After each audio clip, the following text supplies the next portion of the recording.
Hello, today we're going to be talking about animal welfare and intensive production systems. My name's Troy Gibson and I'm an Associate Professor of Animal Welfare Science at the Royal Veterinary College.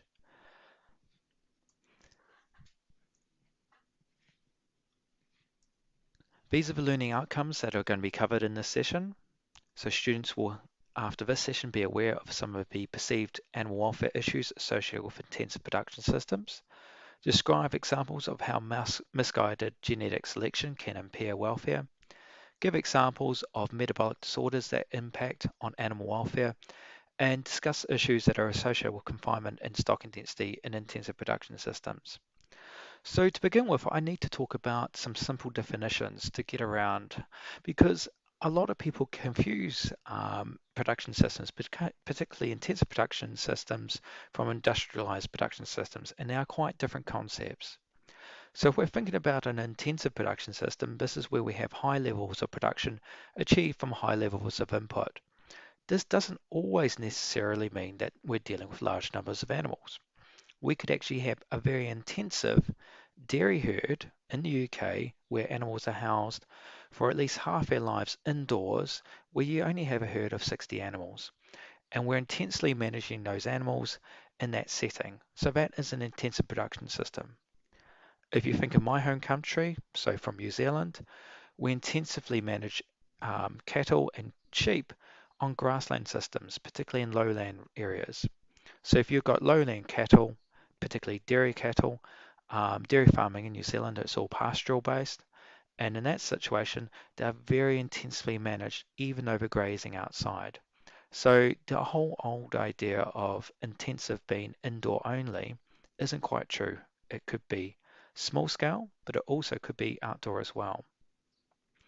If we look at industrialized production, this is where we're looking at economic principles here. So where we've got large scale production whilst applying modern and often innovative business approaches.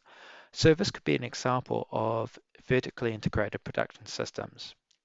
Now, if you haven't come across this term before, it's something that impacts on our daily lives for everything that goes from the computers that you use, the food that you eat, but also the food that comes from animal origins. So a vertically integrated production system is the idea that a central company will have control of all stages of production, whether they own the production of the breeding animals and the production of animals that are going to be reared for meat or wool or whatever. And then they'll either own or subcontract the farms to actually rear those animals on their behalf. And they'll also own the other stages of the supply chain. So this could be the slaughter plant itself, it could be the wholesalers of the end product, and also it can even go all the way through to the supermarkets themselves. We don't have this so much in the UK where the supermarkets are driving it and own farms, but we do see this in other countries.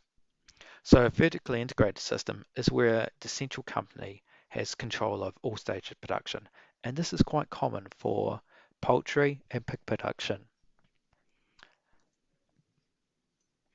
So I've got a slide here of cattle in a shed, and these are Brahman cattle. So this is in North America, and in North America, particularly in the southern states, cattle production is very large. Brahman cattle are a Bos incus species or breed of cattle.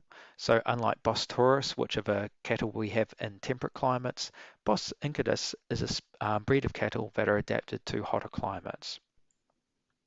So in this case, these are Brahman crosses, and these being reared in the southern part of the United States of America. And this is an example of this particular shed of an intensive production system. So these are feedlot cattle that come off ranch land and they've been fattened up prior to slaughter. Often the slaughter plant will be in close proximity to the actual feedlot itself. So you look at these animals and we could easily have 200 to 300 animals in this particular shed. Well, this is a feed area, we've got an outdoor area, but in this shed itself. So this is intensive. Now, where does the industrialized process come? Well, in this case, there are 20 other sheds that are like this, and this is a smaller feedlot. So it's now showing you the scale production, and these animals are fattened up. When they go for slaughter, more animals coming in.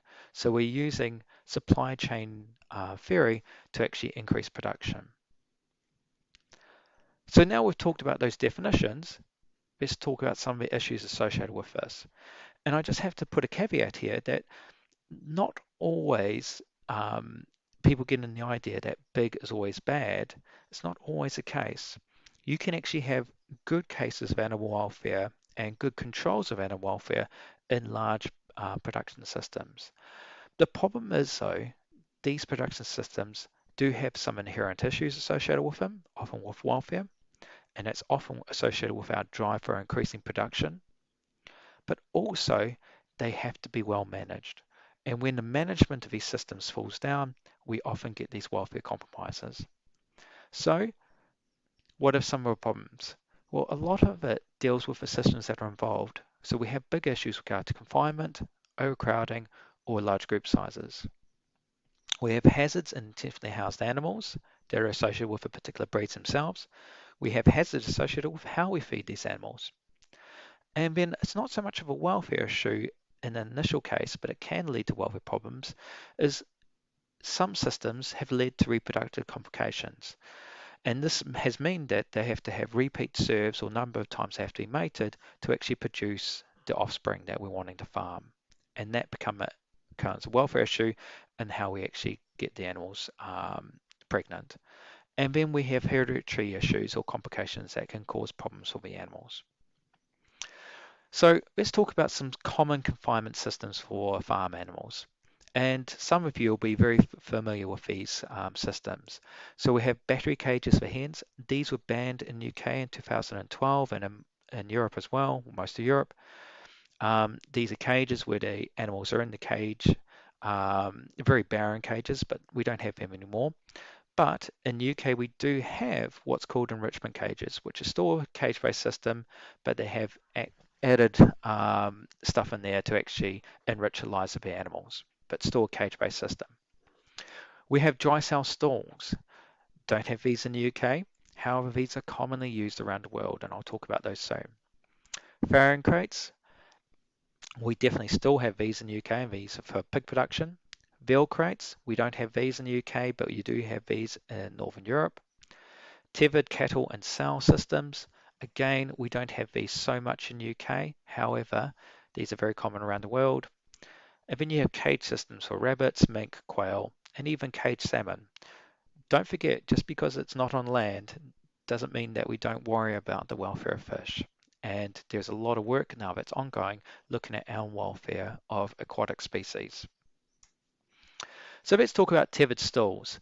This is the idea where the animal is tethered in one particular place. They have a dunging area at the back. So if you look at the picture that's on the left-hand side and I'm moving my mouse over it, this is the slatted area, and this is where the fecal material will fall through and it will go through these gaps here. In some systems, this will be solid and you'll have scrapers that will move that material away.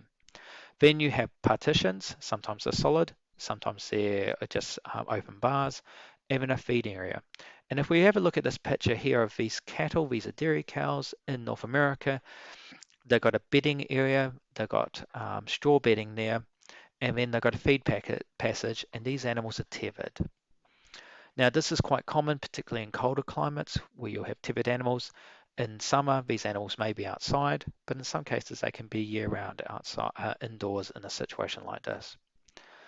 If it's a dairy system like this, often you'll have a rail behind the animals where the milking machine is actually moved to each individual animal. So instead of walking the animals to the milking parlor or the milking machine is actually moved to the animals. So in this case, these animals can sit down, stand up, feed, and defecate. That's all they basically do. What are the hazards here? Well, there can be a lot of issues with regard to discomfort, so it's really important we provide sufficient bedding so the animals are able to sit down and lie down. If you ever want to experience what it's like to be a dairy cow, if you're ever on a dairy farm, do the drop test. The drop test is look at the bedding that they're on and then drop down on your knees, because from your knee to your foot is basically the same distance to their knee joint. And as the animals get up and get down, they get up and down on their knees. So if you do that and it's uncomfortable for you, it's going to be uncomfortable for the cows as well. So that is no longer allowed, this system in UK. Dry cell stalls or gestation crates. Again, not allowed in UK, but commonly used around the world. In this case, the cell is actually housed in these stalls after impregnation, so after mating, and most of the pig production is done by AI, and they'll stay in there, sometimes for several weeks, sometimes all the way up to farrowing. Farrowing. So this is when the piglets are actually born. So farrowing is the process of birth for pigs. And the reason for this is to stop fighting and squabbling between the animals. And the idea is as the animals are implanted with the semen, if they go into a mixed group environment, they can squabble and fight, and that can actually lead to the loss of a pregnancy. So farmers put in the animals into these gestation crates or dry cell stalls when they've just been implanted to maximize the probability that the pregnancy is going to continue. So not a particularly rewarding environment for the animals. They can get up, they can sit down, lie down, they can feed, but very, very barren environment. As I said, these are banned in the UK. We go to the next one, which is a farrowing crate. In a farrowing crate, if you think about animals in different countries that have used the gestation crates, the animals would move from the gestation crate to this farrowing crate if they were kept in it the entire time. In the UK, the animals would be moved from a group house situation into a farrowing crate. And in this case, we've got a slatted area. We've got bars that prevent the mum from actually moving around.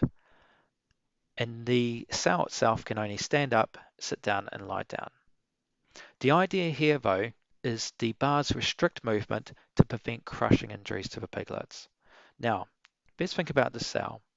She could easily be about 200 kilos. Those piglets are very, very small. When they're small, first born, we're talking about 1 to 2 kilos. When they're first born, they're very unsteady on the feet, very soft feet, so they're not very fast at getting away out of the way of mum. When mum sits down, she can't see behind her. You do get a lot of mortality in the open farrowing system associated with crushing and of the piglets. So we want to minimize that because that impacts on the piglet welfare, but it impacts on the production as well. So this is why farrowing crates are being used. And the idea is to stop the animal from rolling over and crushing the piglet.